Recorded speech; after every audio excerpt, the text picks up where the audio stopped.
Welcome to the eCommerce Badassery podcast, the place for scrappy female entrepreneurs who want to learn actionable steps and strategies to grow the traffic, sales, and profit in your e-commerce business. I'm your host, Jessica Totillo-Coster, a 20-year retail veteran who spent 3 years as the only employee of a 7-figure online store. That shit was crazy.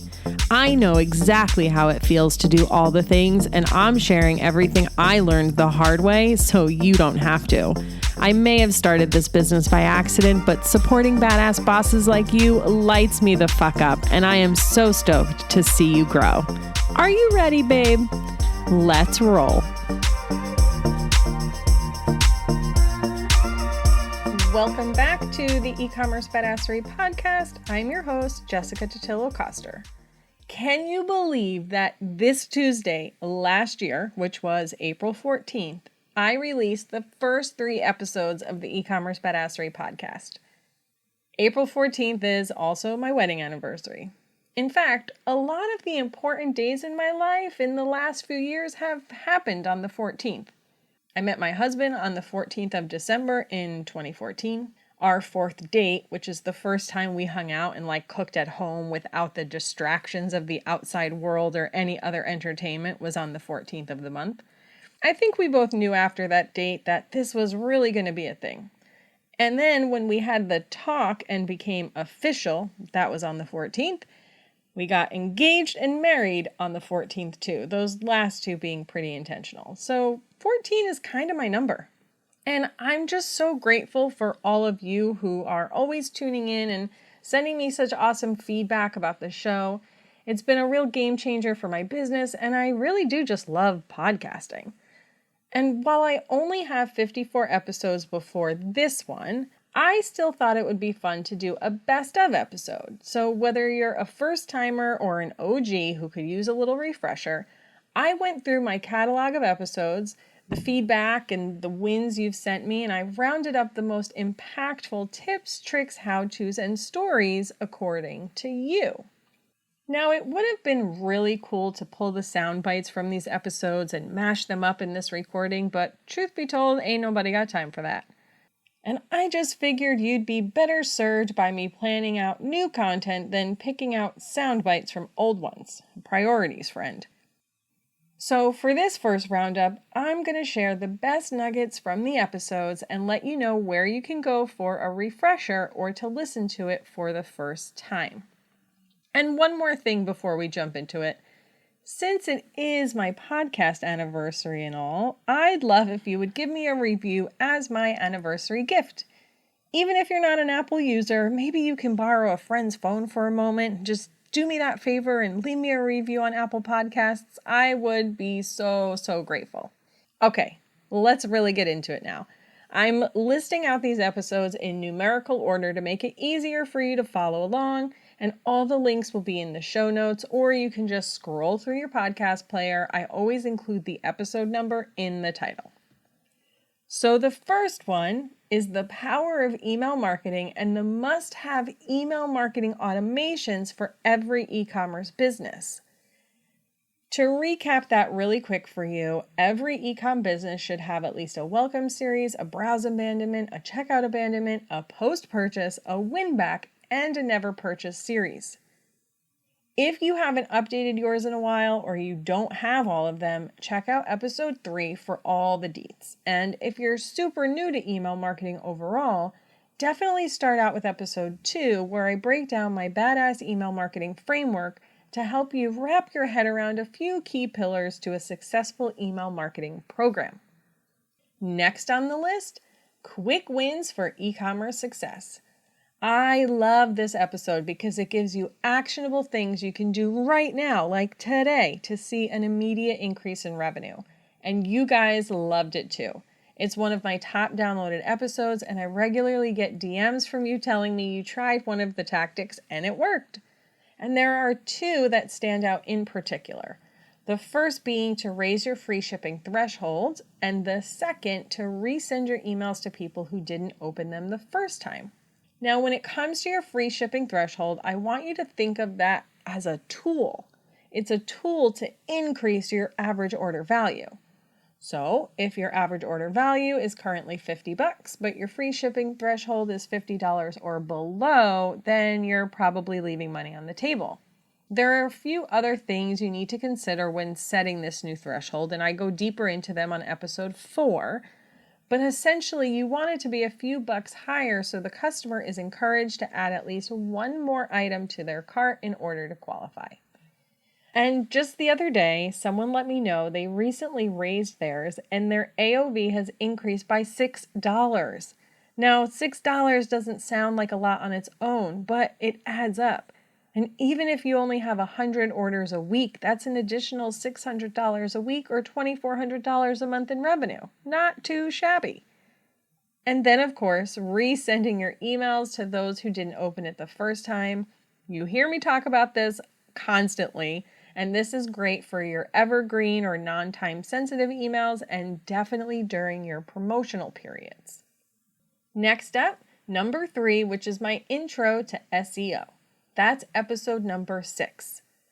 The feedback I got in this one was that I finally made it easier to understand what the hell SEO actually is and that it felt more attainable and less scary, that it wasn't just reserved for the big guys. The main takeaway from that episode is how you think about and approach SEO. Remember, it is just the process of making it easier for search engines to serve up answers to a searcher's query. That's it. And once you guys understood that SEO is just a partnership between you and the search engine, it made you realize that it wasn't nearly as cryptic a process as it seems. Sure, there are some advanced strategies that big SEO firms use and some technical things that the average small e-com business isn't going to be able to do. But that doesn't mean you can't see results. In fact, I worked with a client last year on her SEO, and she's now ranking on page 1 for at least 12 non-branded keywords, all specific to her top-selling product. And her organic traffic has increased like 240%. 26% of her overall revenue is coming directly from organic search, and then 20% of that is coming just from her top selling category. That's where they're landing. And that's coming from those 12 non-branded keywords I mentioned. It's a lot of revenue. And here's the thing, we didn't do the fancy stuff. We just optimized her website so Google could understand what she was selling and help her potential customers find her. You can totally do this too.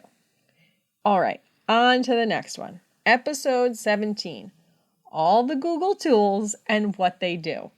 I got so much awesome feedback on this episode. This is where I break down Google Analytics, Google Search Console, Google Merchant Center, and all the other Google tools that are out there for e-commerce businesses. I walk you through what each of those tools do and when you might want to start incorporating them into your business, because all tools are not for everyone. There's no good synopsis I can provide just in this episode, so definitely go back and listen to that one in its entirety. Now, these next 2 were guest episodes. The first one being episode 20, The Power of the Pre-Launch and Thriving in a Crowded Market with Jessica Principe of All Girl Shave Club. Jessica is a former client turned biz friend and the first guest I had on the show.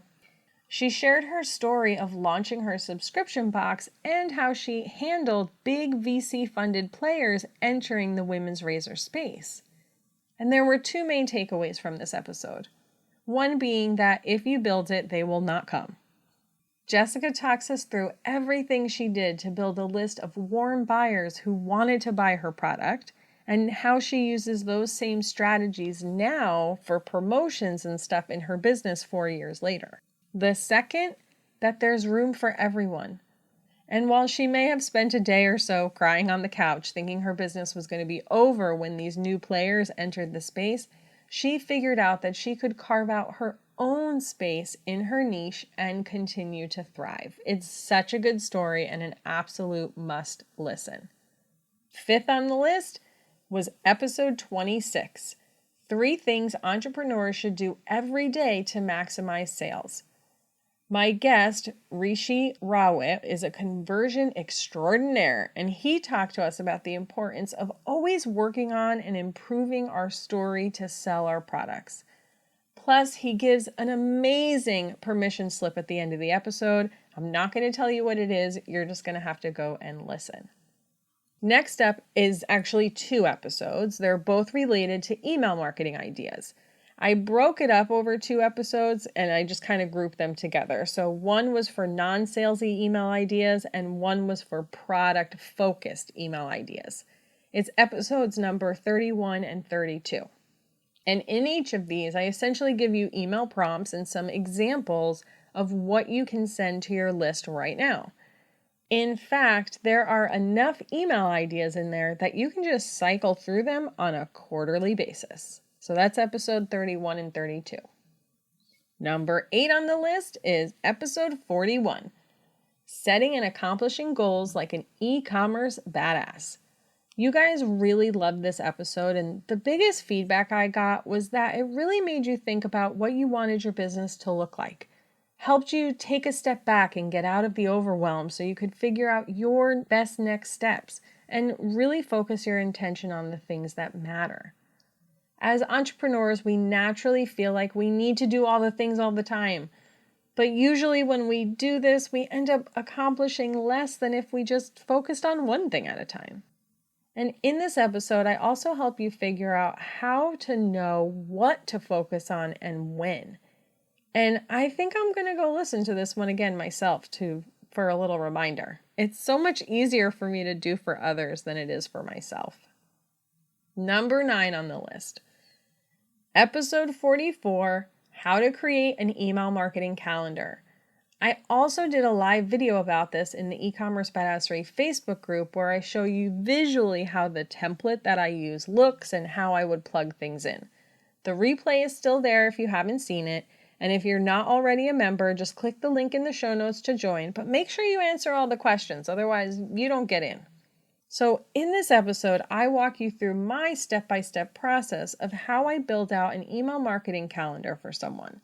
So instead of scrambling at the last minute, thinking, shit, I have to send an email, you can sit down and map out 30 to 90 days in advance. And what's really cool about this process is it's going to fill up your calendar way faster than you even think. It's a simple 3-step process. First, you start with your important dates. Then you reverse engineer when you need to launch things around those dates. And then you fill in the holes with value-added content. Super simple, right? If you take that process and then use the email ideas I give you in episodes 31 and 32, you could literally map out the entire year if you wanted to.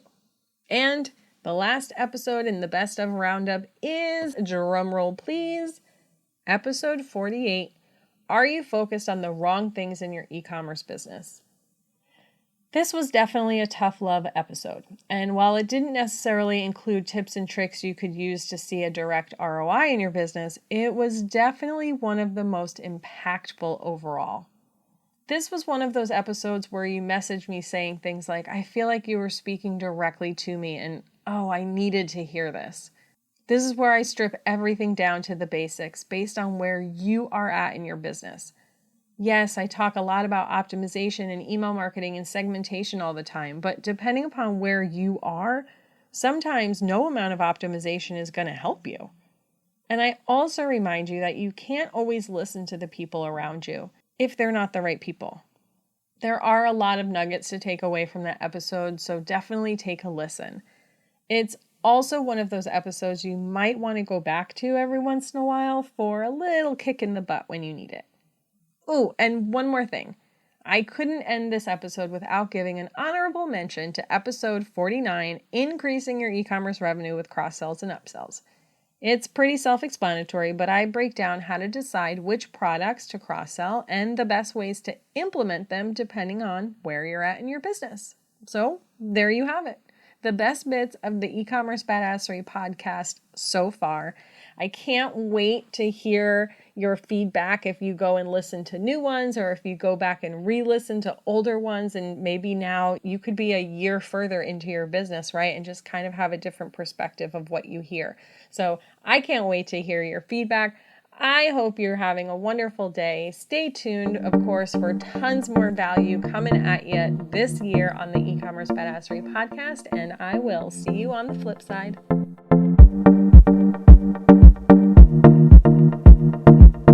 Thank you so much for listening to today's episode. If you like what you heard, I'd be so grateful if you'd leave a review on Apple Podcasts, and don't forget to subscribe so you never miss an episode. And if you're looking to surround yourself with more product entrepreneurs who totally get your life right now, get your booty on over to the eCommerce Badassery Facebook group. Can't wait to see you there.